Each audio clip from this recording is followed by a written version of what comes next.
My name is Manisa West. I'm with the Arkansas Department of Higher Education, and it's my pleasure to work on the planning committee for this conference. We are all faced, I'll give you one of my favorite quotes, we are all faced with a series of great opportunities disguised as impossible situations. When I think of education and improving that, it can seem what's insurmountable sometimes, almost an impossible task, but the information that you're getting at this conference today will be the opportunity, I think, that is presented for us to make those improvements that are so drastically and dramatically needed for our state. We are going to have a reflective moment to get us kind of set in context for the presentation today by Dr. Betty Williams, who, as many of you know, is a professor in the Department of English, Theater, and Mass Communications here at UAPB. Dr. Williams.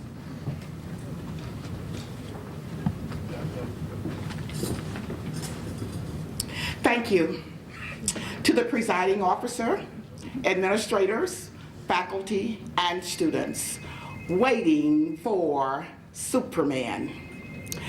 Absorbingly engaging, Waiting for Superman is a Davis Guggenheim documentary which surveys educational reforms in the last 40 years or since 1970.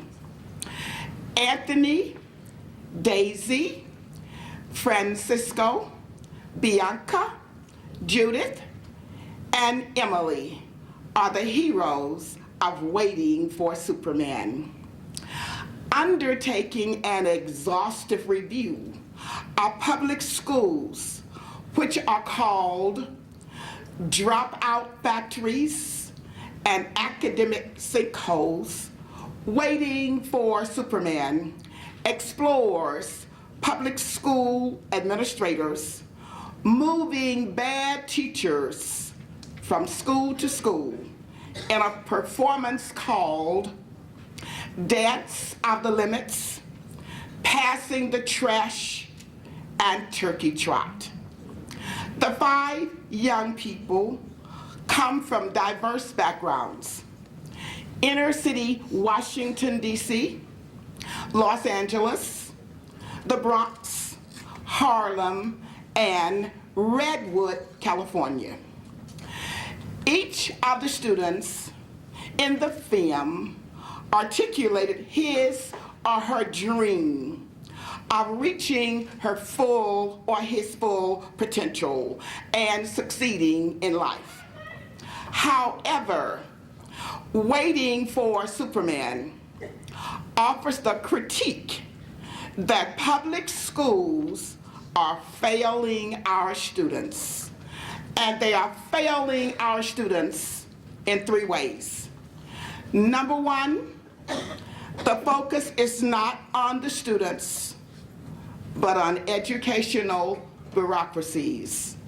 Number 2, public schools protect the jobs and salaries of lazy teachers.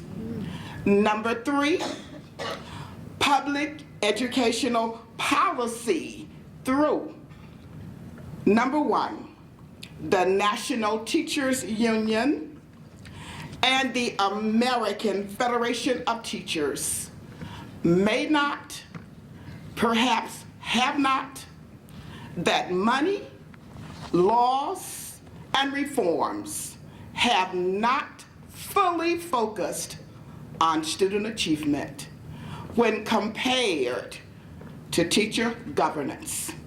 And number 4, failing schools, failing neighborhoods, and these are neighborhoods full of poverty, crime, and troubled homes.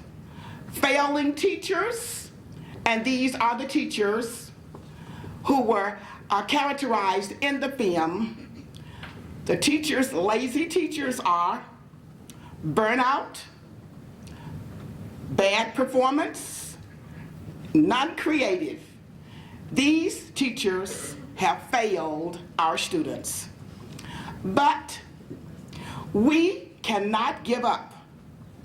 Number 1, poor teachers should be held accountable for bad teaching and removed from the classroom. Number 2, teaching is a daily creativity with proficiency. Number 3, teaching is a career and not a job. And number 4, teaching is an investment. Now, what does work in the public school? And I will list 5 of them. Number 1, quality teachers. Number 2, more classroom time with students.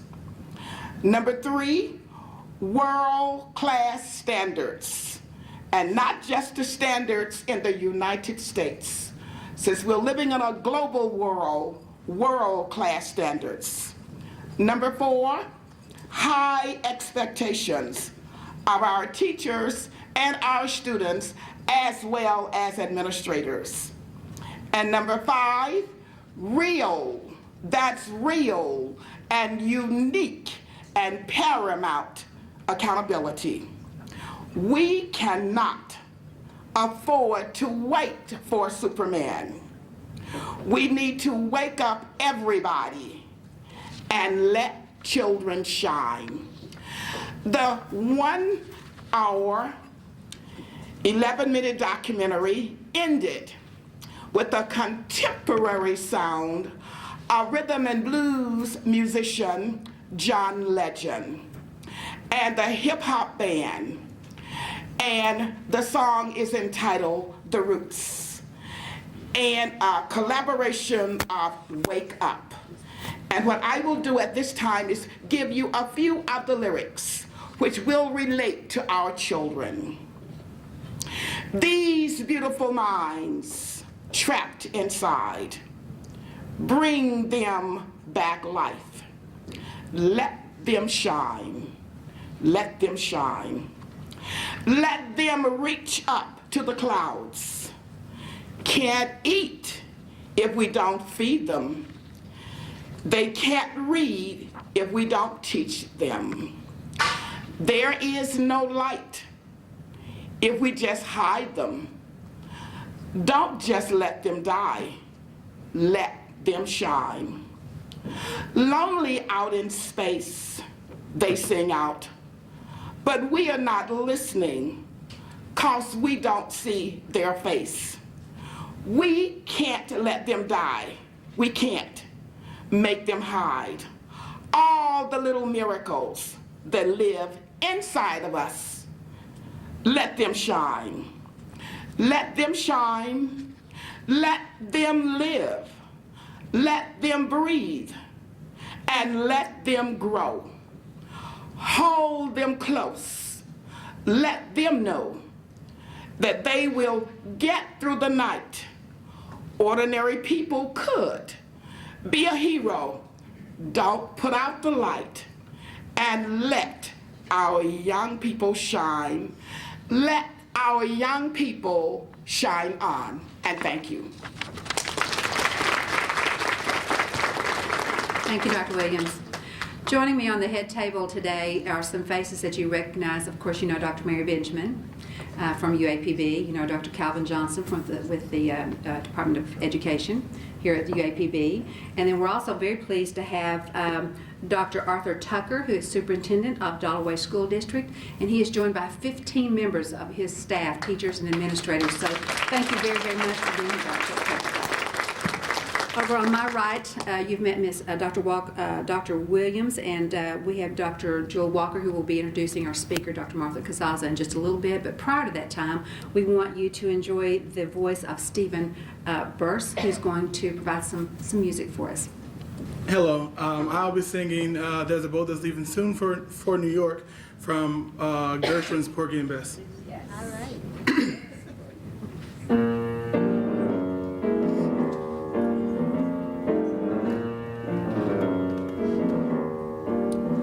There's a boat that's leaving soon for New York.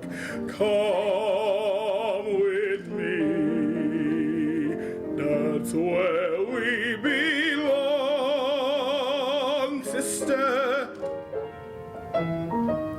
You and me can live that high life in New York. Come with me. There you can't go wrong, sister. I'll buy you the swellest mansion up on Upper Fifth Avenue. And through Harlem we'll go strutting, and there'll be nothing too good for you. I'll dress you in silks and satins, in the latest Paris styles, and the blues you'll be forgetting, there'll be no fretting, just nothing but smiles. Come along with me, that's the place. Don't be a fool, come along. Come along. There's a boat that's leaving soon for New York.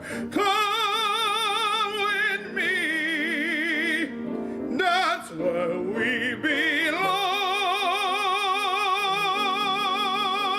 Sister, that's where we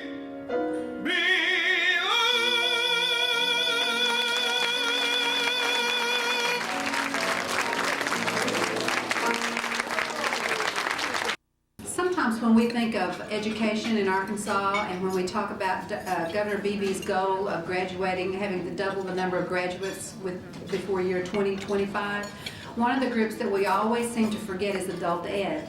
And I think we have some adult ed representatives here today. If you're with adult ed, would you please let me know who you are? We have some of those folks. Thank you so much.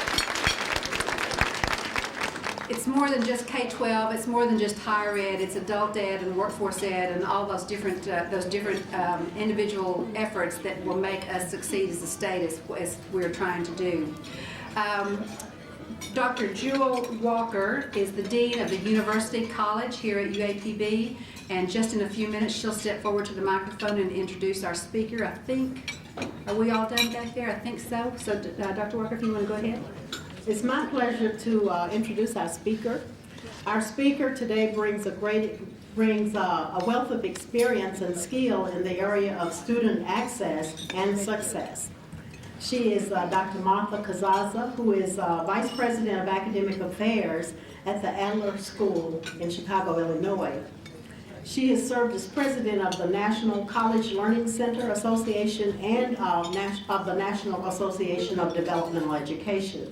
She is currently on the editorial board for the Journal of Developmental Education. Dr. Kazaza is the immediate past president of the Illinois Network of Women in Higher Education. She received the Hunter R. Borland Outstanding Research Publication Award in 2004 and was recognized as a certification trailblazer by NAID in 2010. Dr. Kazaza has delivered workshops at the Kellogg Institute and for the American Council on Education Women's Network on Leadership Development. She is a regular contributor to professional journals in the field and was the first to call for a theoretical foundation for the field of developmental education in her Journal of Developmental Education article, Strengthening Practice with Theory. Furthermore, Dr. Kazaza has co-authored 2 books, Learning Assistance and Developmental Education, A Guide for Effective Practice in 1996, and Learning and Development in 2000. Her most recent publication is entitled Access, Opportunity, and Success, Keeping the Promise of Higher Education. And this book was published in 2006. Her latest research involves 2 Mexican American communities in Chicago and their perspectives on education, which she is compiling into a book, Dreaming Forward, A Tapestry of Hope.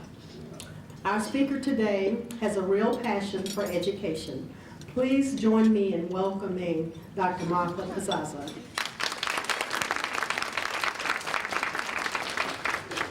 I'm so honored to be here. I feel like I'm in such wonderful company. Whoops, can I? Just want to put this on something. I think that introduction probably scared you to death. It probably made you think I'm going to talk about theory and research. It's not what I'm going to do. It's lunchtime, you're eating, and I apologize to those of you who just got your lunch because I know that I'm the one who's disrupting it. But again, I'm delighted to be here. I'm a storyteller, and my latest research is oral history, and I gather stories from students, from teachers, practitioners, administrators even, and that's basically what I'm going to share today. And I was so delighted to be here this morning for the opening plenary to see that everything I'm going to be talking about completely supports what you heard this morning from administrators across the state. So again, thank you for inviting me. I'm going to try and put this on top of the keyboard and not have it change. I think that'll be okay, right? Sure. I think so. Well, we'll try. This is your 18th year for holding this conference. How magnificent. I mean, that's wonderful. I really congratulate you for that. That's great. There were some key words in the conference materials and also from the opening remarks this morning that really grabbed my attention right from the moment I was invited to speak. You're talking about connections, making connections between levels of education, P through 13. Establishing networks, and that's what you're doing today, establishing networks of teachers, administrators, parents, and community political leaders. Those two words, connections and networks, are so important. How often have you been in a group where everybody is turning around and pointing fingers and placing blame on the people behind them? If you're at the university, they'll say, oh, those high school teachers, what's wrong? They're not preparing them. Look at the students we're getting. In high school, they turn around and look at the elementary schools and they say, oh, what's going on there? That we're not getting the kinds of students we used to get. And I get really tired of hearing that. I imagine you do too. We need to work together. We need to work across those artificial boundaries so that we have a system that works, an educational system that really works for the students. Another piece of this conference, which segues right from that, commitment to innovation for student success. The focus should be on students and not the bureaucracy or the rest of what goes on. We're talking about P through 13. I guess I would say P through 16. Let's talk about P through 16 because it's not just giving them access or entry to college and university, it's making sure they succeed once they're there. They need the tools to make sure it's not a revolving door that K. Patricia Cross used to talk about in the 70s. You know, yes, we're letting them in, but they're going right back out. I've worked across the whole system. Actually, my first job was in the Chicago Public Schools. How many of you are familiar with Chicago Public Schools? Oh, okay. Either a product or a teacher, I don't know. Relatives, okay. All right, well, we have a lot going on there right now. And back in the 70s when I taught, we had a lot going on there too. I was not an education major. In contrast to the folks that you heard this morning, I had no intention of going into education. And the main reason I didn't is because my father said, that's what a woman should do. A woman should go into education to be a teacher. I said, no, I don't know what I want to do, but that's not the reason to go into something.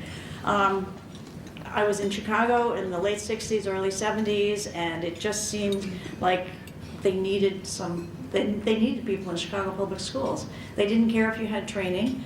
They brought you in, they actually paid you to be trained in 2 weeks, and then they threw you into a classroom. And we were supposed to know what we were doing.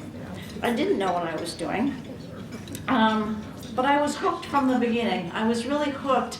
I had a classroom of students sitting in front of me, and I knew that I wasn't going to make a difference if all I did was try to address the students sitting behind those desks and in those chairs. I had to reach out further. I had to reach out into the community. These students they were a constellation of multiple factors going on around them and around me. So I needed to reach out to their families, the health system, economic system, transportation. There's so many different systems that impacted what was going on before that child even came and sat in front of me in the classroom. And I hadn't been trained, but it was kind of intuitive. It just made sense to me. So that was the first spark toward wanting to know more and to understand individuals, why the system wasn't working and how we could maybe start to fix it. Recently, I've been doing research in the Latino community on the south side of Chicago, where I've been interviewing, again, students and families, intergenerational. And it's confirmed my early perceptions about what leads to success. One of the three themes that's come out of my latest research has been that students feel they are not encouraged. There's a lack of encouragement and personal attention in the schools. I heard this again and again, and I just want to share a quote from one of the students, Fabian Torres. Fabian was a dropout. He went back to school, and he's now part of the council system, where members of the community actually advise the principal and the teachers. And Fabian said to me, "I would say we need more encouragement from educators, true support. I think we lack supports, and that's why a lot of children often quit school. It's because they feel like there's no purpose to it. And I feel like the educator's role is to put a purpose to it.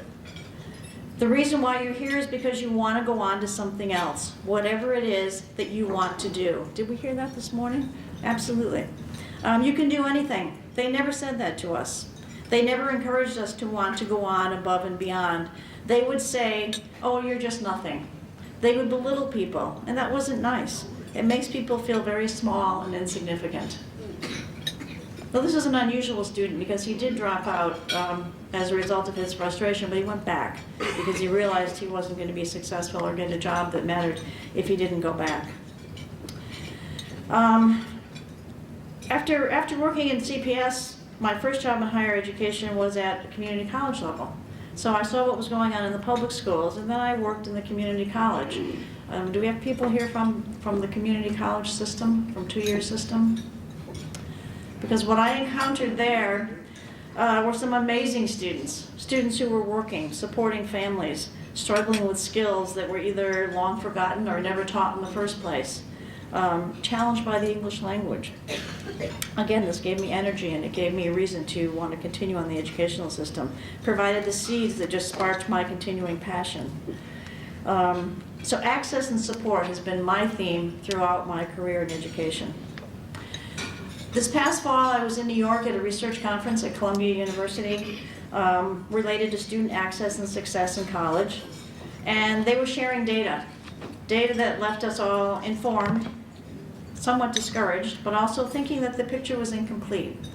We heard things like the majority of students entering community college wanting at least a bachelor's degree, but only 35 to 40% complete a 2-year, 4-year, or certificate within 6 years. So they enter wanting it, expecting that they're going to get it, but they don't. Other data, 84% have high aspirations when they enter for the first time, and they expect to succeed, but as time goes on, expectations are lowered. What's going on? Why is that happening? Achieving the Dream data shows that 60% of community college students take at least one developmental education course, a remedial course if that's what you use. Less than a quarter of developmental ed students complete a degree or certificate within 8 years of enrollment. This is national data.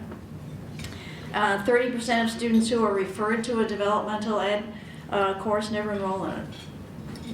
So we came away from this a little discouraged, maybe even a little angry, but realized that we needed to pay attention to this overall message. And what were some of the things we needed to think about? That we've been effective with access. More students are entering the post-secondary system, but with little progress toward helping students meet their goals. We suffer from programitis. What do I mean? What's programitis? What does that mean to you? There are all sorts of programs out there that we pull them in and we say, yes, this is going to do it. Oh no, this one's the secret pill. This is the one that's going to make everything okay.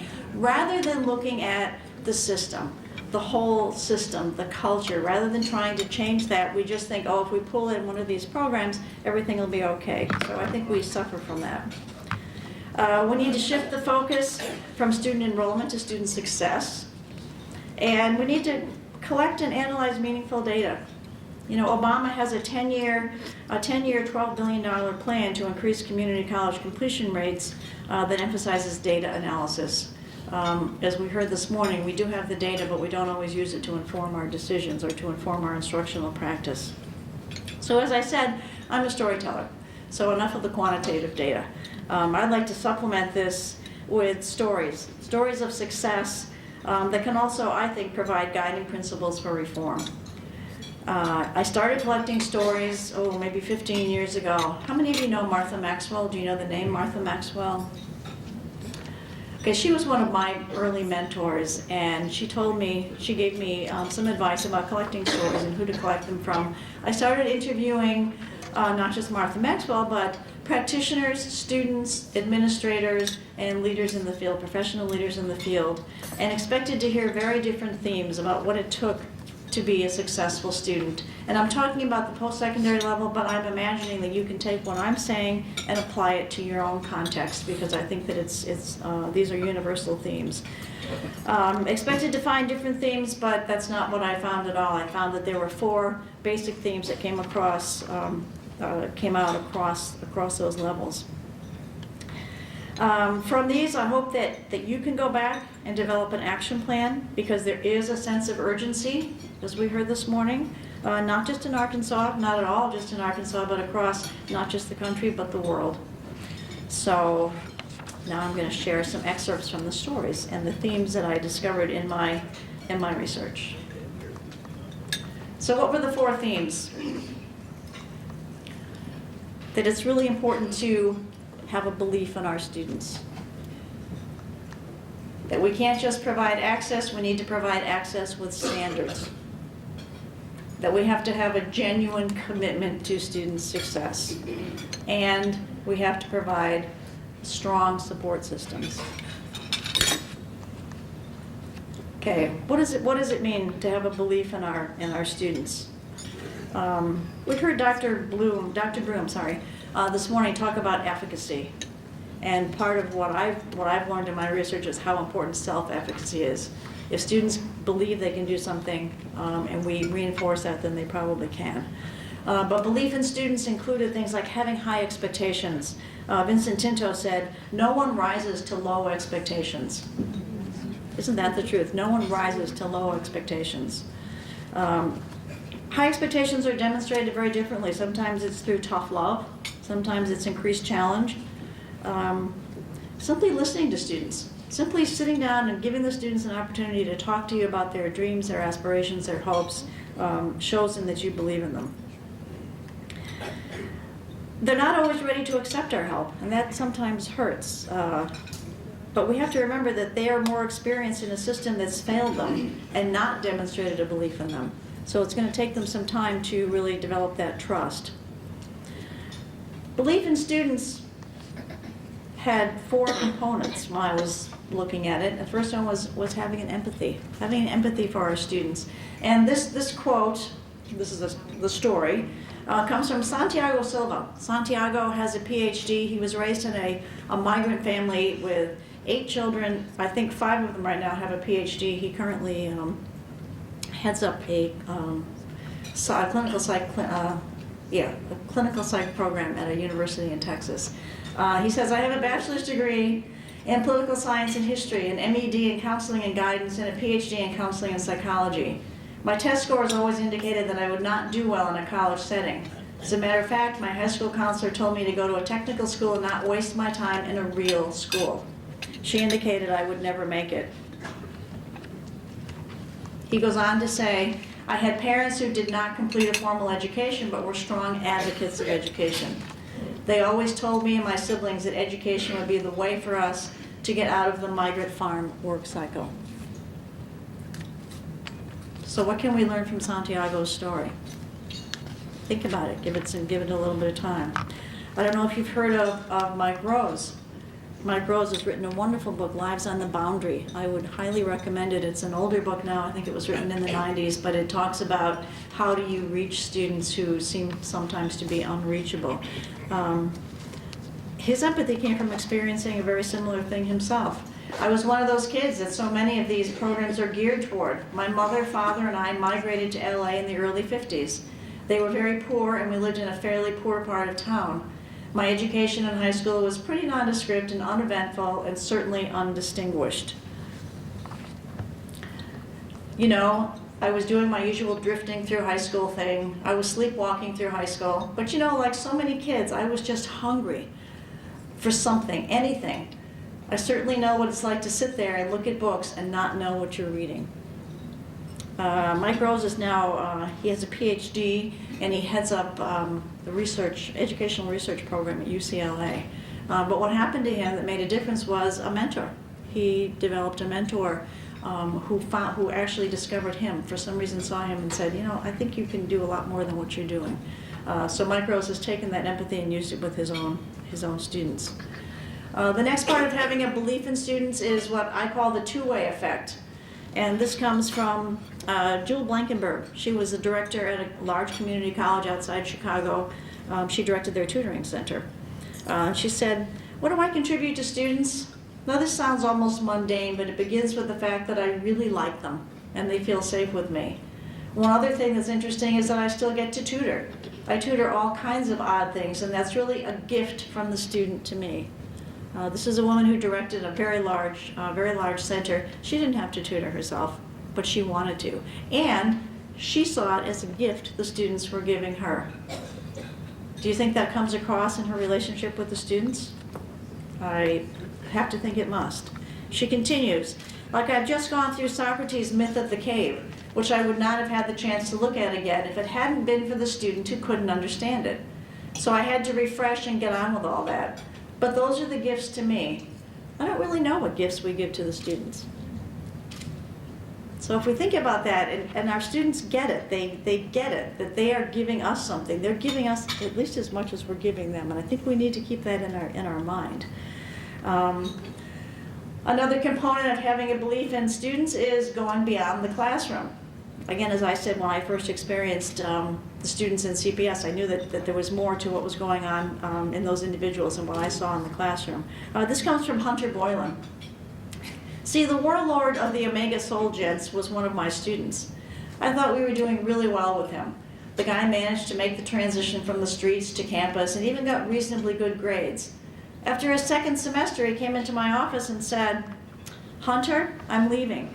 Because college is something you have to make a commitment to, and you got to spend time at it. And every minute is spent on campus studying. It takes me away from the street. I can feel my street skills atrophying, and I can't afford to do this. Have you heard anything like that before? I realized in talking to him that we had failed him. We didn't realize what was going on in his life. We were very happily tutoring him in English and talking to him about how to register, but we never paid attention to the fact that it's a horrible transition to go from living on the streets, which he literally did. I don't know if you're familiar with the term cultural suicide, but for this young man, he was committing cultural suicide. His peers, his network of peers, could no longer understand him. He was losing that network because he was coming to school and doing what we were telling him in school with having no idea what was going on the outside. Again, Hunter goes on to say, he had a great influence on me in terms of helping me to recognize what we were missing in dealing with students. Their lives had more to do with their success in college than my petty tutoring support. The student, by the way, ended up getting a graduate degree and went to work for a talent search program. So they continued to work with him, but it was difficult. Challenging the system is another piece of having a belief in our students. This comes from Calvin Mackey. Calvin Mackey now he was a developmental student. He received an award at NAID several years ago, and he now has a doctorate and was teaching mechanical engineering at Tulane University. But he starts by saying, another professor I had was Dean Blocker, and from the day I stepped on campus at Morehouse College, he was just like a staunch supporter and mentor. And when he tested me and my reading score came back really bad, Morehouse was pretty much sure they weren't going to accept me. He went to the admissions office and fought for me and told them, just give this kid a chance. He was the first person who said, you can do this.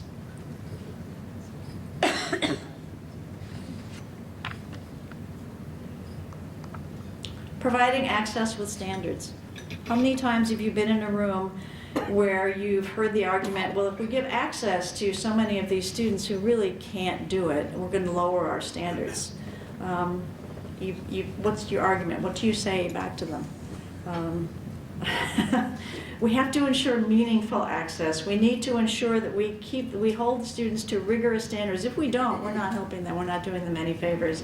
And again, we are lowering our expectations of these students. It needs to be mandatory, and we need to have common outcomes.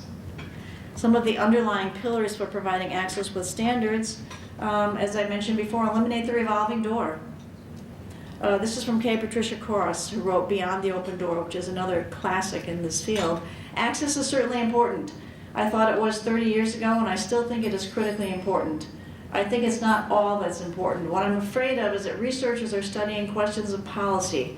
That is, they're trying to tell legislators what they ought to do about making access available.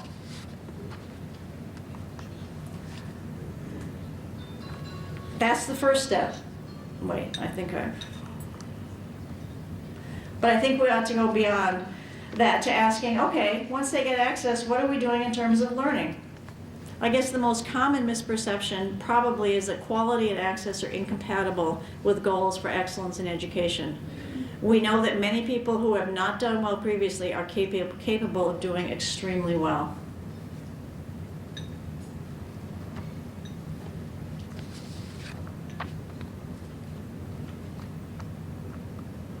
Another piece is institutional responsibility towards society. This is again from K. Patricia Cross telling her story. There is also a growing perception that the narrow range of academic talents is not all that we need in an open society. We need people who are very sensitive and work well with other people. We need people-oriented skills. We've not even approached that in higher education, yet more people lose their jobs because they can't get along with other people. How many are teaching that in classes? That starts right from the very beginning. Set rigorous expectations. I think we have a responsibility to the institution of not passing students. That very well may have been what happened to us in the 70s. If in the top level of developmental writing, you're held to standards of how many people pass the course, then a lot of people are going to pass the course. On the other hand, if your assessment is based on how many people of those who successfully complete are going to successfully complete a college-level writing course, then you have the dual role of maintaining standards while providing access. So just giving students an A is not meaningful, and it's not helping the student at all. And again, it's setting low expectations for the students. It's pretty much signaling that, well, you know, I know you really can't do it, but I'll give you the A just so that you can move ahead. Students are smarter than that. They get it. They know what's going on. Third theme, genuine commitment. Where does that genuine commitment begin? And I was so impressed this morning to hear that at the state level here in Arkansas, there is a genuine commitment because it has to begin at the top. It has to be embedded in the moral fiber of the state, of the institution, of the program, to promote collaborative efforts across units with committed resources. The school becomes a learning organization. Do you feel like your school is a learning organization? Think about what that might mean. So that starts at the top. This story comes from Bob McCabe. Bob McCabe was the president of the largest, Miami-Dade, the largest community college in the United States. And he led a reform in the 80s, and he's also written a good book, No One to Waste, which I would recommend also. And he said to me, as I've said, you cannot be successful if the president is not on board. So that might be the principal to you. It might be whoever's the leader in your particular area. Up front in words and deeds. If not, it's going to get a low priority, even though it should have a high one, and it won't be successful. The other point is that your academic faculty has to be positive too. It's amazing to me how blind they are. I mean, these are people who ask, why are they here? Meaning the students. Why are we dealing with these kinds of people? Nothing is successfully implemented by people who don't believe in what you're doing or who won't take ownership.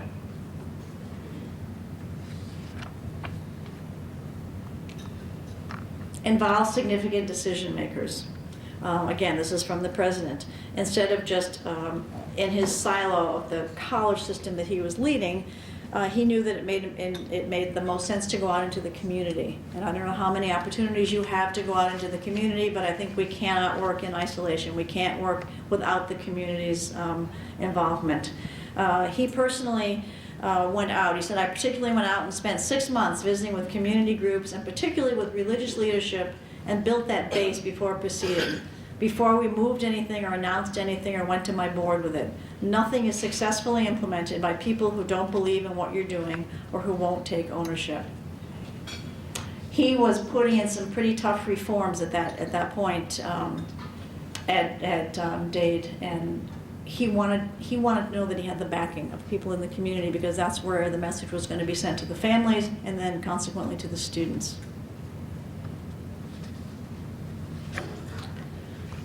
And we're going to, in the interest of time, strong support systems was the fourth theme. Strong support systems don't mean they have to look alike in every institution or every state, but they must be comprehensive. There's really no dispute about that. They must be comprehensive systems, not developed in a vacuum. They have to consider the affect and the impact that has on success, which includes non-cognitive assessment. If you're going to focus at all on the affect of the students, then you need to be able to assess whether you're making a difference there. So consider the whole student.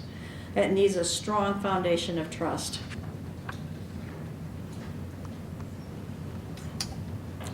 This is Santiago Silver again saying, I see developmental education as a means with which an individual not only improves academically, but personally. Feeling better about ourselves has an effect on our self-esteem. So it has to go beyond the reading and writing and some of the traditional academic skills.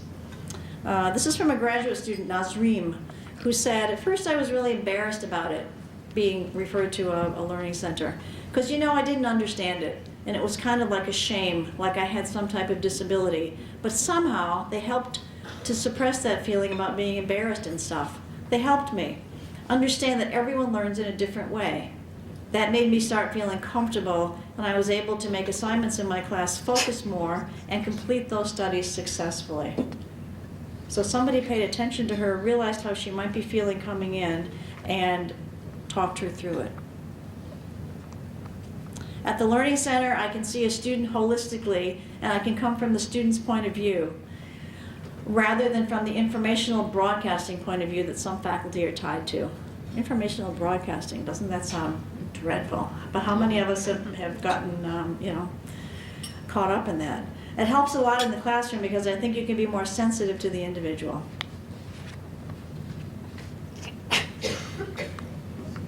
As I said, the systems don't have to look the same. There are variations across institutions. This was from Sonia, a returning adult student who was a police officer, who said, my experience with academic support was really good. Everyone there, they didn't treat you like a stranger. They treated you more like a family member, which I loved. I had a great tutor. She helped me focus on catching my own errors so that I didn't have to use her as a crutch to help me focus. So creating independence in the student. Integrating across culture. One of my earlier instructors was very positive, and that always affected me. In that classroom, there was almost a paper every week, but it was her encouragement. Oh, you're doing fine, you're doing fine. I started doing more and more, and then I felt that, yes, I can do it. It's all the attitude of how you're perceived, how you're nourished. Are we nourishing our students? And are they nourishing us? Again, it goes back to high expectations and support and respect. Respect for our students and for their ability to learn. Of course, everybody is different, and I guess as a teacher you probably have your own style. But some teachers don't realize that it's very, very important for students to get motivated. In other words, they don't really motivate the students as much as they should. I was a dean for several years before becoming provost, and I used to have more faculty come in to me and say, oh, my students, what do you want me to do? They're just not motivated. They're not motivated. They're not like they used to be. And what was my answer to them? What are you motivate them? I didn't say it quite like that, or I would have been out pretty fast. What are you doing? What kinds of strategies can you use in the classroom to motivate your students? Whose responsibility is it? I would argue that it's a shared responsibility, that the students certainly have an obligation, but the faculty member, the instructor, the teacher also has a responsibility to motivate. So what do these tell us about the vision for the future? And somebody stop me if the time, I know we're over, but I think we started late. 5 more minutes? Okay, let me rush through. Vision for the future. Access is not optional. Access and excellence work together. They must work together. Transform systems to support students. Put students at the center, not expect our students to fit a static system. Again, we heard this morning, not expecting our students to fit into the system that's always been there, but transforming systems. I think remembering that word systems is so important. 5 recommendations. Sorry, sometimes this doesn't work. Provide meaningful access. Address the whole person. Integrate support systems. Develop a reward system that values teaching. Too often we don't show our teachers and faculty that we appreciate what they're doing in the classroom. And develop a culture of evidence. We have to have the data that shows what we're doing is successful. Providing meaningful access across all institutions. I know that in some states, and perhaps here in Arkansas, there's a movement to put developmental remedial coursework into just community colleges, just technical schools, whatever it might be. I think it should be at all institutions, and so we need to create a support system that fits the institution's students and mission. Again, there's not one formula, there's not one thing that's going to work. It needs to fit the context in which it's provided. Create academic partnerships across all levels. Again, no turning around and finger pointing and saying, oh, they're just not doing what they should be doing in the high schools. Let's work together, let's create networks, let's write grants together, but not just write the grant together and then walk away. Continue that work so that it's sustainable. Ensure that high schools raise expectations. Address the whole person. Consider the changing demographics. Integrate cognitive and affective development. Emphasize strategies over skills. That's something that the student will learn, will use for lifelong learning. Create intrusive advising systems. Sometimes that doesn't sound right. I remember once wanting to write a letter to the Chicago Tribune, and I used intrusive advising systems in my letter, and the marketing guy came running over to me and said, oh, you can't use that. That's a very emotive word. You can't use intrusive advising system. I said, well, that's what it is. We need to be intrusive. We really need to be forceful with this, and that's what it's called. He was very upset that I was going to put that in as a representative of the school, but it stayed in. Monitor progress longitudinally. We heard this morning about looking at cohorts and then monitoring their progress for years. That's so important. It's so hard to do, but we really need to do it. Integrate support systems. Wait, where am I? My pages aren't matching here. Did that one. Create a system of shared decision making. Decrease dependence on external funding. I know that it's good to bring in grant money, but when you do that, you become accountable to an agency rather than the students. So yes, sometimes grant money is important to jumpstart programs, but it's not always integrated into the system, and it's not always sustainable once the money goes away. Build academic support, institutional strategic planning. Develop a reward system that rewards teaching. More and more at the post-secondary level, faculty are rewarded for bringing in grants, research money. We need to value teaching much more, I think, than we do right now. Create faculty development opportunities. Implement institution-wide system of faculty evaluation, faculty and staff, I should say, where it's formative. Celebrate successes, recognize excellence. Lastly, develop a culture of evidence. Build a comprehensive system of assessment that provides both quantitative and qualitative data. You know, I've testified to the state legislature more times, and sometimes it's that one story you'll tell about a student that will resonate. It's not always the quantitative data, although that's important. We need to get a handle on it, but sometimes it's the stories you tell about students that will really resonate. Disseminate the data widely to all stakeholders. It builds trust and it decreases anxiety. Provide evidence to encourage funding for a seamless system of education. High school, community college, 4-year, they all have to be seamless. and I know I need to stop. In conclusion, okay, in conclusion, here we go. Again, this comes from Robert McCabe, former president of Miami-Dade. Always remember that the job is about helping human beings to develop. It is not necessarily about gaining better skills in math. That is simply an instrument in helping people to grow. You'll never forget what you'll feel and what you get back from students that you really help. If you're really there to help them, it will give you some life satisfactions that few people have. Thank you very much. I appreciated this opportunity.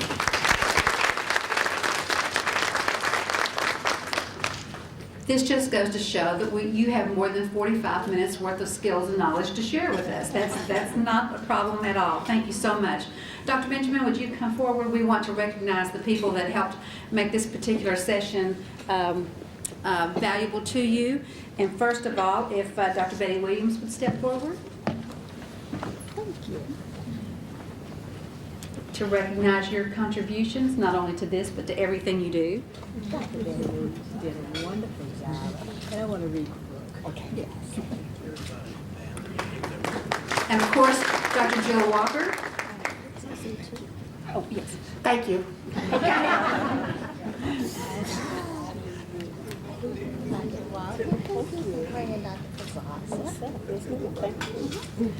And of course, Dr. Kazaza, we have something for you as well. In recognition of your contribution to the 18th Annual Mary Benjamin. Thank you so much.